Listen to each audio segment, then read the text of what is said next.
2000 سال پیچھے چلے جائیں، فرعون دنیا کا واحد انسان ہے جس نے کہا انا ربکم الاعلی، میں سب سے بڑا رب ہوں، اور اپنے آپ کے رب ہونے کا دعویٰ انسانوں میں صرف فرعون کا ہے۔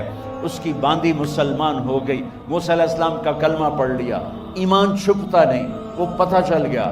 فرعون نے اس کو پکڑوایا، اس کی 2 بچیاں، ایک دودھ پیتی ایک ساتھ چلتی، اور اس نے اپنے دربار میں کڑاہ میں تیل ڈلوایا، نیچے آگ لگوائی، تیل ابلنے لگا۔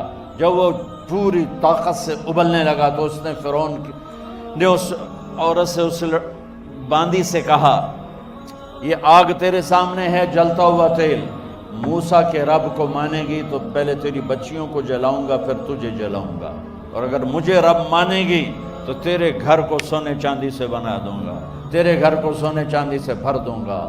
اللہ کا پا لینا یہ میری آپ سب کی معراج ہے، اور اللہ کو کھو دینا میرے آپ سب کے لیے ہلاکت اور تباہی ہے۔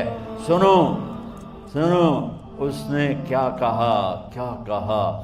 اللہ نے اپنی محبت کو ماں سے تشبیہ دی ہے، باپ سے نہیں دی، اور چھوٹا بچہ زیادہ ممتا کو لیتا ہے۔ وہ کہنے لگی فرعون یہ تو میری 2 ہیں، میری 100 ہوتی تو اللہ کے نام پہ آج میں قربان کر دیتا۔ فَاقْضِ مَا أَنْتَ قَاضٍ، کر جو تجھے کرنا ہے۔ تو پاگل ہو گیا، غصے میں کہنے لگا اس کی بڑی بیٹی کو ڈال دو۔ تو انہوں نے اس کو یوں ٹانگوں سے پکڑا، اور وہ چیختی چلاتی ہوئی تھی۔ ماں کا ایک بول اس کی جان بچا سکتا تھا، اور پھر گھر جا کے توبہ کر لیتی۔ وہ کہتی یا اللہ مجھے معاف کر دے، میں نے کلمہ کفر کہا۔ اس کو ٹانگوں سے پکڑا ہوا ہے، اس کے ہاتھ نیچے جھول رہے ہیں، اور وہ اماں بھی کہہ رہی کہ مجھے بچا لو۔ ماں نے اپنی آنکھوں سے بچی کو تیل میں یوں ڈوبتے دیکھا، اور پھر وہ ابھری جیسے مچھلی تلنے کے لیے، جس میں مچھلی تلی جاتی تو باہر آ جاتی، اوپر آ جاتی، تو وہ ایسے بلبلے اٹھ رہے تھے۔ وہ ایک ہی لمحے میں اس کی تو جان گئی، ایک آنسو کا قطرہ اس نے نہیں نکلنے دیا اپنی آنکھوں سے، اور اپنے دل کو جب مضبوط کیا تو میرے رب کی غیرت، میرے رب کی رحمت محبت حرکت میں آئی۔ اللہ نے ماں کی آنکھوں سے پردہ ہٹا دیا، اور ماں نے اپنی بیٹی کی روح کو نکلتے دیکھا، اور وہ کہہ رہی ہے اصبری یا ام فإن لک من الأجر کذا وکذا، ماں جی ڈرنا نہیں، صبر کرو، جنت تیار ہے، جنت تیار ہے۔ معصوم بچی کو تو پتہ بھی نہیں تھا کہ کیا ہونے والا ہے، اس کو پکڑ کے یوں ڈالا، اس کی تو آہ بھی نہ نکلی، اور وہ مچھلی کی طرح تلی گئی۔ اب پھر ماں کا کلیجہ پھٹا، اللہ نے پھر آنکھوں سے پردہ ہٹایا، اور انہیں اپنی بچی کی روح کو نکلتے دیکھا، اور وہ کہہ رہی اصبری یا ام فإن لک من الأجر کذا وکذا، ماں جی تھوڑی دیر کا صبر، جنت تیار ہے، جنت تیار ہے، جنت تیار ہے۔ اللہ کو پایا سب کچھ پایا، اللہ کو کھو دیا سب کچھ کھو دیا۔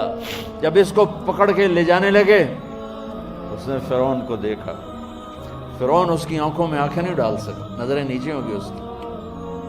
کہنے لگی میری ایک بات مانو گے، میری ایک خواہش پوری کرو گے؟ فرعون نے پوچھا کیا؟ کہ جب میں بھی جل جاؤں تو میری اور میری بچیوں کی ہڈیوں کو اکٹھے دفن کرنا، باہر پھینک نہ دینا، دفنا دینا۔ فرعون نے کہا تمہاری یہ خواہش پوری کی جائے۔ انہوں نے کہا پیچھے ہٹ جاؤ، میں نے اللہ کو جان دینی ہے، مجھے دھکا دینے کی ضرورت نہیں ہے، میں اپنے اللہ سے ملنے جا رہا ہوں۔ سبحان اللہ، جب اللہ مطلوب ہوتا ہے تو موت محبوب بن جاتی، جب اللہ کی نافرمانی ہوتی ہے تو موت سے نفرت ہو جاتی ہے، مرنا عذاب نظر آتا ہے۔ وہ چھلانگ مار گئی، اللہ اکبر کا نعرہ لگاتی ہوئی، ہڈیاں ادھڑ گئیں، گوشت ادھڑ گیا، ہڈیاں باقی رہ گئیں۔ فرعون نے کہا ایک ہی جگہ ڈال دو، سب کو دفن کر دو، دفن۔ 2000 سال کے بعد بچوں بچیوں، 2000 سال کے بعد موسیٰ علیہ السلام کے 2000 سال کے بعد جناب رسول اللہ صلی اللہ علیہ وسلم دنیا میں تشریف لائے۔ 40 سال کی عمر میں نبوت ملی، 50 سال کی عمر میں معراج ہوا، 2000 پلس 50 2050 سال کے بعد میرے نبی کی سواری بیت المقدس جا رہی ہے، اور بیت المقدس پر جب وہ اوپر پہنچے ہیں تو مصر وہاں سے قریب ہو جاتا ہے۔ جب وہ اترنے لگے تو میرے نبی نے کہا جبریل جنت کی خوشبو آ رہی ہے، جبریل جنت کی خوشبو آ رہی ہے، کہاں سے؟ ابھی تو جنت اوپر ہے، ابھی تو اوپر جانا ہے، تو یہ زمین سے جنت کی خوشبو کیا آ رہی ہے؟ تو جبریل نے عرض کی یا رسول اللہ، فرعون کی ایک باندی تھی جو اللہ سے سودا کر گئی جان کا اور اپنی بچیوں کا، اس کی بچیوں کی ہڈیوں کو جہاں دفن کیا گیا ہے، یہ خوشبو جس دن انہیں دفن کیا تھا اس دن سے لے کر آج تک یہ خوشبو آ رہی ہے اور یہ قیامت تک آتی رہے گی۔ اللہ اپنے نام پہ قربان ہونے والوں کی یوں قیمت لگاتا ہے، پہلے اپنی منزل طے کرو، پہلے اپنی منزل طے کرو، پہلے اپنی منزل طے کرو کہ مجھے اپنی زندگی کی سے لینا کیا ہے، مجھے اللہ کو پانا ہے، مجھے اللہ کو پانا ہے۔ میں نے اللہ کی قسم، اگر اللہ راضی ہے تو پھر موت سے بڑھ کر کوئی تحفہ نہیں، اس سے بڑھ کر کوئی خوبصورت پیغام نہیں، اور اگر اللہ ناراض ہے تو موت سے خوفناک کوئی پیغام نہیں۔